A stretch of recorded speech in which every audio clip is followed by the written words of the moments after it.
Salut à tous et bienvenue sur Direct Course, votre émission quotidienne sur canalturf.com. On se retrouve pour ce programme du mardi 16 mars. C'est l'hippodrome de Saint-Cloud qui nous accueille pour le tiercé quarté quinté plus. Nous aurons également une réunion 2 sur l'hippodrome de Caen et une réunion 3 toujours consacrée aux trotteurs sur l'hippodrome de Cagnes-sur-Mer. Il s'agira d'une nocturne. Le quintet, la première course, Saint-Cloud, départ prévu 13h35 pour ce prix du Pays Basque. Une épreuve difficile à déchiffrer, même si l'on retrouve des compétiteurs bien connus dans ce genre de tournoi. L'épreuve est somme toute assez ouverte sur ce parcours de 2400 mètres, puisque il va falloir choisir entre les chevaux qui ont fait le meeting notamment à Cagnes-sur-Mer et qui arrivent avec une certaine forme avancée pour certains et d'autres un petit peu fatigués de ces voyages et de ces courses à répétition, et d'autres qui auront pour eux une certaine fraîcheur. Quoi qu'il en soit, personnellement j'aime beaucoup le numéro 4 Réfic.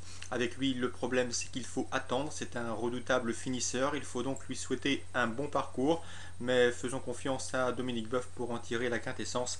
Ce cheval a prouvé à maintes reprises qu'il pouvait, à ce poids et à cette valeur théorique, remporter une nouvelle fois un quintet plus, lui qui est compétitif dans les tournois de ce genre. Autre cheval compétitif en pareille société, c'est le numéro 10 Angel of Rain.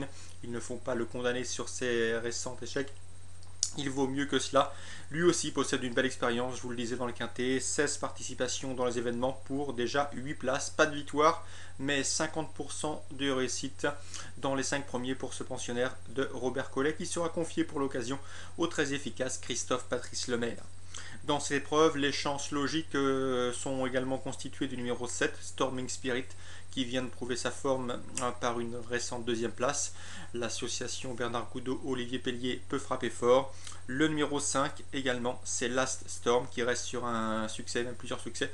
La jument est vraiment au top de sa forme. Ses limites actuelles sont difficiles à définir avec précision.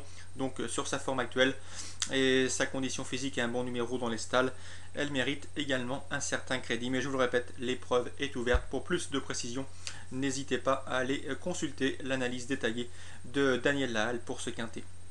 Moi, je tenais surtout à vous parler de la réunion 2 sur l'hippodrome de Caen. Pas mal d'informations à vous communiquer, des informations recueillies auprès des différents professionnels. À commencer par Hugues Lévesque, qui présente dans la 8e le 814 Querelle de Liton.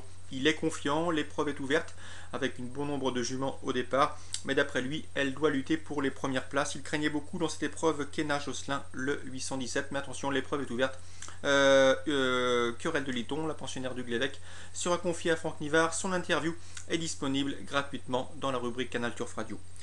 Sachez également que l'écurie d'Hervé Well présente dans la 5e le 508 Rubigiel. Attention à ce cheval, un ancien élève de Jean-Luc Dersoir qui est passé sous la férule de Hervé Well au cours de l'hiver.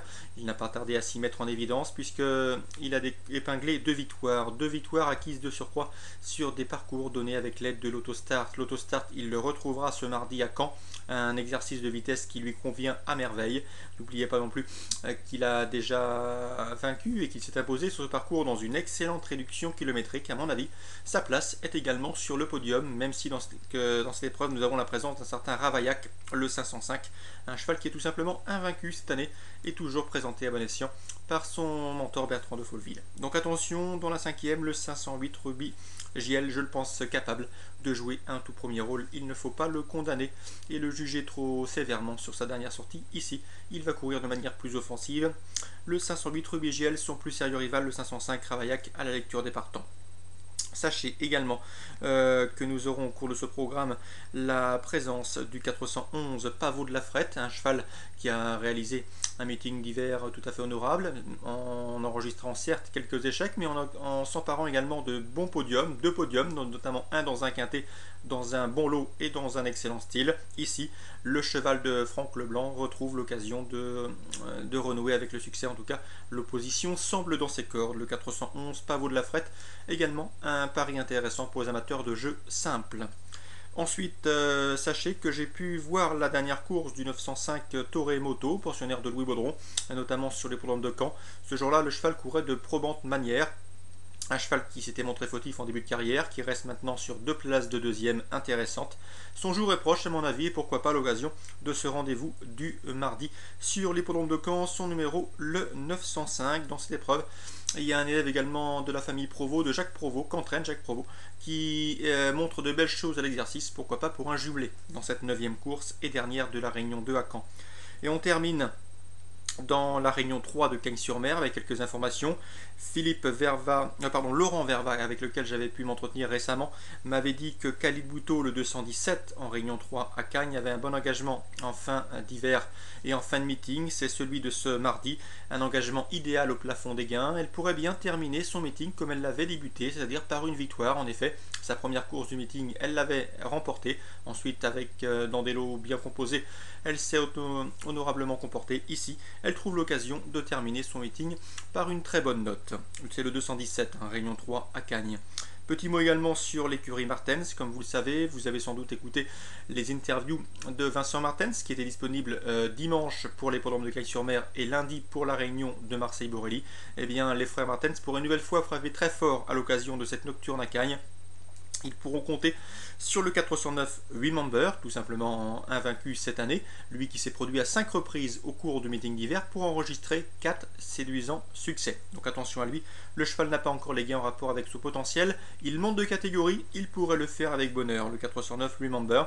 Ils pourront également compter sur leur T dans la 6e, ils auront 2 éléments de 3 ans dans cette 6e course, notamment sur le 614, Tadoli.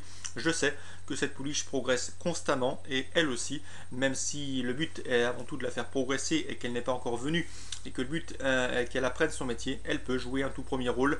La jouer gagnant, c'est peut-être prendre un risque puisque nous avons dans cette épreuve quelques poulains estimés qui font l'objet de bruits flatteurs sur les programmes de Cagnes-sur-Mer.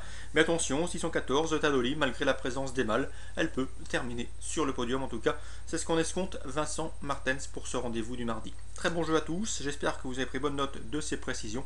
Je vous dis rendez-vous désormais demain pour une nouvelle émission et un très bon début de semaine.